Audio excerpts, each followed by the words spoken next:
L'histoire commence avec une gardienne qui, pendant qu'elle travaille, est appelée par le père des enfants. On découvre alors que cette gardienne avait menti à la famille. Son véritable nom était Jennifer, mais elle leur avait donné une fausse identité. L'homme lui dit « Dis-moi la vérité, que fais-tu ici? Sinon j'appelle la police. » En entendant le mot police, Jennifer panique. Elle frappe l'homme avec une agrafeuse, lui arrache son passeport des mains et s'enfuit. La scène change et l'on découvre un nouveau personnage, Kurt, ainsi que son père. Ils voyagent ensemble. Cependant, le père de Kurt n'y prête aucune attention et reste fixé sur son téléphone. Cela blesse profondément Kurt. L'histoire présente ensuite un autre personnage, le docteur Cooper, dans une galerie d'art, observant un tableau représentant une femme en train de subir une opération. Cela lui déclenche des souvenirs douloureux qui l'attristent. Peu à peu, de nouveaux personnages du film sont introduits. On revient ensuite à Jennifer. Pour échapper à la police, elle se déguise en sans-abri et dort dans la rue. Le matin, elle est brusquement réveillée par le bruit des sirènes et veut fuir. Elle voit un bus et tente d'y monter. Le contrôleur lui demande son ticket. Comme elle n'en a pas, elle fait semblant de le chercher. Le chauffeur lui dit « Ce n'est pas grave, monte. Il y a toujours une place pour un pêcheur dans mon bus. » Jennifer trouve cette phrase étrange. Le contrôleur rit et dit qu'il plaisante. À l'intérieur du bus, on remarque que tous les personnages introduits précédemment sont déjà là. C'est maintenant que l'histoire commence réellement. Le chauffeur les conduit dans une campagne remplie d'immenses moulins à vent. Il s'arrête près d'un grand moulin.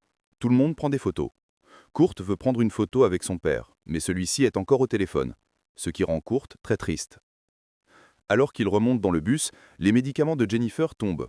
Le docteur Cooper les ramasse, observe attentivement l'ordonnance, regarde Jennifer, puis les lui rend en silence.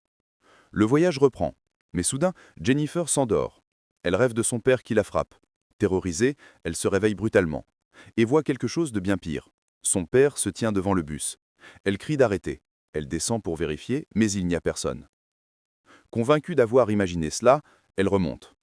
Cette fois, le bus ne refuse de redémarrer. Le chauffeur vérifie, mais tout semble fonctionner. Pourtant, il ne bouge pas. Il propose alors d'attendre de l'aide. Certains passagers veulent repartir à pied, mais le chauffeur affirme que l'endroit le plus proche est à 1 heure de marche. Personne n'ose donc partir. Jennifer insiste pour se rendre au moulin qu'elle a aperçu. Mais sur la carte du docteur Cooper, aucun moulin n'est indiqué à proximité. Jennifer décide alors d'y aller seule. Un jeune homme, Jack, l'accompagne. En marchant, Jack découvre une paire de chaussures neuves. Tandis qu'il les ramasse, il est soudain victime d'une vision macabre. On voit un homme attaquer une femme, puis une créature invisible surgit, lui coupe les jambes avec un outil étrange avant de lui écraser la tête. Jennifer, horrifiée, court jusqu'au bus et raconte ce qu'elle a vu. Personne ne la croit. Le docteur Cooper affirme qu'elle hallucine à cause de ses médicaments. Ils reprennent la route, mais quelque chose heurte brusquement la vitre. Le bus dérape et tombe dans l'eau. Les passagers parviennent à s'échapper de justesse. Kurt est blessé, ce qui inquiète terriblement son père, car le garçon souffre d'un problème de coagulation, une blessure peut être mortelle pour lui. À contre-cœur, tout le monde décide d'aller au moulin indiqué par Jennifer. Elle tente de les en dissuader, affirmant que le tueur s'y trouve, mais personne ne l'écoute. Un homme nommé Takashi aperçoit son chien et le suit. Le décor change soudain autour de lui. Il voit la maison de sa grand-mère, puis sa grand-mère elle-même. Il s'excuse en larmes de l'avoir abandonnée. C'est alors que le tueur apparaît derrière lui. Pendant ce temps, les autres arrivent au moulin. Le chauffeur leur dit de rester à l'intérieur et s'éloigne. Le docteur Cooper soigne Kurt et rassure son père. Mais Jennifer remarque la disparition de Takashi et s'inquiète. Le chauffeur revient avec un vieux document datant de plusieurs centaines d'années. Il raconte qu'un moulinet avait vendu son âme au diable pour que son moulin tourne sans vent. Un jour, un villageois a trouvé une dent humaine dans la farine. Il a compris que le moulinet brûlait des os humains. Les villageois ont brûlé le moulin avec le moulinet à l'intérieur. Le docteur Cooper conclut que ce moulin devrait être en ruine. Pourtant, celui dans lequel il se trouve est intact. Les tensions montent et Kurt réprimande les adultes. Jennifer sort, bouleversée, et le docteur Cooper la suit pour la calmer. Elle lui avoue qu'elle croit que le tueur est son père, pourtant mort. Soudain, il découvre une femme blessée. Elle accuse Cooper, disant que sa mort est de sa faute. Il avoue avoir été ivre lors d'une opération, mais jure qu'il avait bien travaillé. Trop tard, le tueur apparaît et massacre Cooper. Jennifer retourne au moulin, affolée, mais encore une fois on l'accuse. Comme elle est toujours la seule à voir le tueur, il la ligote. Takashi lui dit qu'il a vu le tueur. Il montre aux victimes leurs péchés avant de les tuer, et ne les épargne que s'ils regrettent sincèrement. Le chauffeur avoue alors que le meunier est devenu le gardien des portes de l'enfer, et que le moulin en est l'entrée. Personne ne le prend au sérieux, jusqu'à ce que le meunier apparaisse réellement et suspende des cadavres dans le moulin qui s'embrase aussitôt. Jennifer rêve alors de son passé. Pour échapper à son père violent, elle avait incendié un van, sans savoir que son petit frère s'y était endormi à cause du froid. Elle l'a tué par accident. C'est son péché. À l'extérieur, Kurt demande à son père s'il a, lui aussi, un péché. Acculé, son père avoue avoir tué sa femme, la mère de Kurt, pour obtenir sa garde. Le garçon s'enfuit en larmes. Le meunier retrouve le père et le tue. De leur côté, les survivants décident de brûler le moulin pour détruire l'entrée de l'enfer. Takashi va chercher du carburant, mais le chauffeur l'assassine. On découvre alors qu'il travaille pour le meunier. Il attire les pêcheurs ici pour qu'ils soient punis. Jennifer et Kurt se retrouvent seuls avec le traître. Ils parviennent à incendier le moulin. Le meunier tombe dans les flammes. Le chauffeur attaque Kurt, mais Jennifer le tue. Elle et Kurt respirent enfin, persuadés d'être sauvés. Mais le meunier surgit une dernière fois, tue Jennifer et l'entraîne avec lui dans le feu. Le moulin s'effondre. Le lendemain matin, tout semble redevenu normal. On voit le chauffeur vivant, son bus prêt à repartir, accueillant un homme sans ticket, avec un sourire sinistre. Il y a toujours de la place pour un pêcheur. Comme pour Jennifer, la victime ne comprend pas. La boucle recommence. Le film se termine sur cette fin troublante. L'histoire commence avec une gardienne qui, pendant qu'elle travaille, est appelée par le père des enfants. On découvre alors que cette gardienne avait menti à la famille.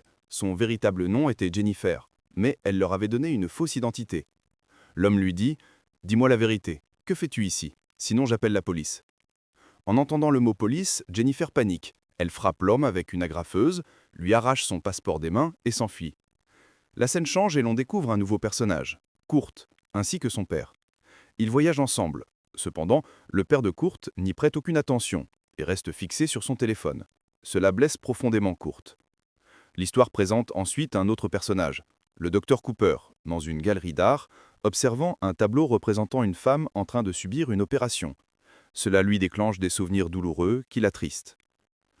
Peu à peu, de nouveaux personnages du film sont introduits. On revient ensuite à Jennifer. Pour échapper à la police, elle se déguise en sans-abri et dort dans la rue. Le matin, elle est brusquement réveillée par le bruit des sirènes et veut fuir. Elle voit un bus et tente d'y monter. Le contrôleur lui demande son ticket. Comme elle n'en a pas, elle fait semblant de le chercher. Le chauffeur lui dit « Ce n'est pas grave, monte. Il y a toujours une place pour un pêcheur dans mon bus. » Jennifer trouve cette phrase étrange. Le contrôleur rit et dit qu'il plaisante. À l'intérieur du bus, on remarque que tous les personnages introduits précédemment sont déjà là. C'est maintenant que l'histoire commence réellement. Le chauffeur les conduit dans une campagne remplie d'immenses moulins à vent. Il s'arrête près d'un grand moulin. Tout le monde prend des photos. Kurt veut prendre une photo avec son père, mais celui-ci est encore au téléphone, ce qui rend Kurt très triste. Alors qu'il remonte dans le bus, les médicaments de Jennifer tombent. Le docteur Cooper les ramasse, observe attentivement l'ordonnance, regarde Jennifer, puis les lui rend en silence. Le voyage reprend, mais soudain, Jennifer s'endort. Elle rêve de son père qui la frappe. Terrorisée, elle se réveille brutalement et voit quelque chose de bien pire. Son père se tient devant le bus. Elle crie d'arrêter. Elle descend pour vérifier, mais il n'y a personne. Convaincue d'avoir imaginé cela, elle remonte. Cette fois, le bus ne refuse de redémarrer. Le chauffeur vérifie, mais tout semble fonctionner. Pourtant, il ne bouge pas. Il propose alors d'attendre de l'aide. Certains passagers veulent repartir à pied, mais le chauffeur affirme que l'endroit le plus proche est à 1 heure de marche. Personne n'ose donc partir. Jennifer insiste pour se rendre au moulin qu'elle a aperçu. Mais sur la carte du docteur Cooper, aucun moulin n'est indiqué à proximité. Jennifer décide alors d'y aller seule. Un jeune homme, Jack, l'accompagne. En marchant, Jack découvre une paire de chaussures neuves. Tandis qu'il les ramasse, il est soudain victime d'une vision macabre. On voit un homme attaquer une femme, puis une créature invisible surgit, lui coupe les jambes avec un outil étrange avant de lui écraser la tête. Jennifer, horrifiée, court jusqu'au bus et raconte ce qu'elle a vu. Personne ne la croit. Le docteur Cooper affirme qu'elle hallucine à cause de ses médicaments. Ils reprennent la route, mais quelque chose heurte brusquement la vitre. Le bus dérape et tombe dans l'eau. Les passagers parviennent à s'échapper de justesse. Kurt est blessé, ce qui inquiète terriblement son père, car le garçon souffre d'un problème de coagulation, une blessure peut être mortelle pour lui. À contre-cœur, tout le monde décide d'aller au moulin indiqué par Jennifer. Elle tente de les en dissuader, affirmant que le tueur s'y trouve, mais personne ne l'écoute. Un homme nommé Takashi aperçoit son chien et le suit. Le décor change soudain autour de lui. Il voit la maison de sa grand-mère, puis sa grand-mère elle-même. Il s'excuse en larmes de l'avoir abandonné. C'est alors que le tueur apparaît derrière lui. Pendant ce temps, les autres arrivent au moulin. Le chauffeur leur dit de rester à l'intérieur et s'éloigne. Le docteur Cooper soigne Kurt et rassure son père. Mais Jennifer remarque la disparition de Takashi et s'inquiète. Le chauffeur revient avec un vieux document datant de plusieurs centaines d'années. Il raconte qu'un moulinet avait vendu son âme au diable pour que son moulin tourne sans vent. Un jour, un villageois a trouvé une dent humaine dans la farine. Il a compris que le moulinet brûlait des os humains. Les villageois ont brûlé le moulin avec le moulinet à l'intérieur. Le docteur Cooper conclut que ce moulin devrait être en ruine. Pourtant, celui dans lequel il se trouve est intact. Les tensions montent et Kurt réprimande les adultes. Jennifer sort, bouleversée, et le docteur Cooper la suit pour la calmer. Elle lui avoue qu'elle croit que le tueur est son père, pourtant mort. Soudain, il découvre une femme blessée. Elle accuse Cooper, disant que sa mort est de sa faute. Il avoue avoir été ivre lors d'une opération, mais jure qu'il avait bien travaillé. Trop tard, le tueur apparaît et massacre Cooper. Jennifer retourne au moulin, affolée, mais encore une fois on l'accuse. Comme elle est toujours la seule à voir le tueur, il la ligote. Takashi lui dit qu'il a vu le tueur. Il montre aux victimes leurs péchés avant de les tuer, et ne les épargne que s'ils regrettent sincèrement. Le chauffeur avoue alors que le meunier est devenu le gardien des portes de l'enfer, et que le moulin en est l'entrée. Personne ne le prend au sérieux, jusqu'à ce que le meunier apparaisse réellement et suspende des cadavres dans le moulin qui s'embrase aussitôt. Jennifer rêve alors de son passé. Pour échapper à son père violent, elle avait incendié un van, sans savoir que son petit frère s'y était endormi à cause du froid. Elle l'a tué par accident. C'est son péché. À l'extérieur, Kurt demande à son père s'il a, lui aussi, un péché. Acculé, son père avoue avoir tué sa femme, la mère de Kurt, pour obtenir sa garde. Le garçon s'enfuit en larmes. Le meunier retrouve le père et le tue. De leur côté, les survivants décident de brûler le moulin pour détruire l'entrée de l'enfer. Takashi va chercher du carburant, mais le chauffeur l'assassine. On découvre alors qu'il travaille pour le meunier. Il attire les pêcheurs ici pour qu'ils soient punis. Jennifer et Kurt se retrouvent seuls avec le traître. Ils parviennent à incendier le moulin. Le meunier tombe dans les flammes. Le chauffeur attaque Kurt, mais Jennifer le tue. Elle et Kurt respirent enfin, persuadés d'être sauvés. Mais le meunier surgit une dernière fois, tue Jennifer et l'entraîne avec lui dans le feu. Le moulin s'effondre. Le lendemain matin, tout semble redevenu normal. On voit le chauffeur vivant, son bus prêt à repartir, accueillant un homme sans ticket, avec un sourire sinistre. Il y a toujours de la place pour un pêcheur. Comme pour Jennifer, la victime ne comprend pas. La boucle recommence. Le film se termine sur cette fin troublante. L'histoire commence avec une gardienne qui, pendant qu'elle travaille, est appelée par le père des enfants. On découvre alors que cette gardienne avait menti à la famille. Son véritable nom était Jennifer, mais elle leur avait donné une fausse identité. L'homme lui dit « Dis-moi la vérité, que fais-tu ici? Sinon j'appelle la police. » En entendant le mot police, Jennifer panique. Elle frappe l'homme avec une agrafeuse, lui arrache son passeport des mains et s'enfuit. La scène change et l'on découvre un nouveau personnage, Kurt, ainsi que son père. Ils voyagent ensemble. Cependant, le père de Kurt n'y prête aucune attention et reste fixé sur son téléphone. Cela blesse profondément Kurt. L'histoire présente ensuite un autre personnage, le docteur Cooper, dans une galerie d'art, observant un tableau représentant une femme en train de subir une opération.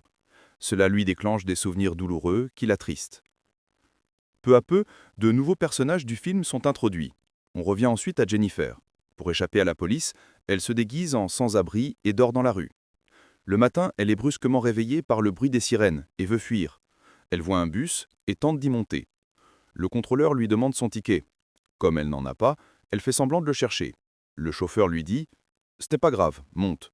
Il y a toujours une place pour un pêcheur dans mon bus. » Jennifer trouve cette phrase étrange. Le contrôleur rit et dit qu'il plaisante. À l'intérieur du bus, on remarque que tous les personnages introduits précédemment sont déjà là. C'est maintenant que l'histoire commence réellement. Le chauffeur les conduit dans une campagne remplie d'immenses moulins à vent. Il s'arrête près d'un grand moulin. Tout le monde prend des photos. Kurt veut prendre une photo avec son père, mais celui-ci est encore au téléphone, ce qui rend Kurt très triste. Alors qu'il remonte dans le bus, les médicaments de Jennifer tombent. Le docteur Cooper les ramasse, observe attentivement l'ordonnance, regarde Jennifer, puis les lui rend en silence. Le voyage reprend, mais soudain, Jennifer s'endort. Elle rêve de son père qui la frappe. Terrorisée, elle se réveille brutalement et voit quelque chose de bien pire. Son père se tient devant le bus. Elle crie d'arrêter. Elle descend pour vérifier, mais il n'y a personne. Convaincue d'avoir imaginé cela, elle remonte.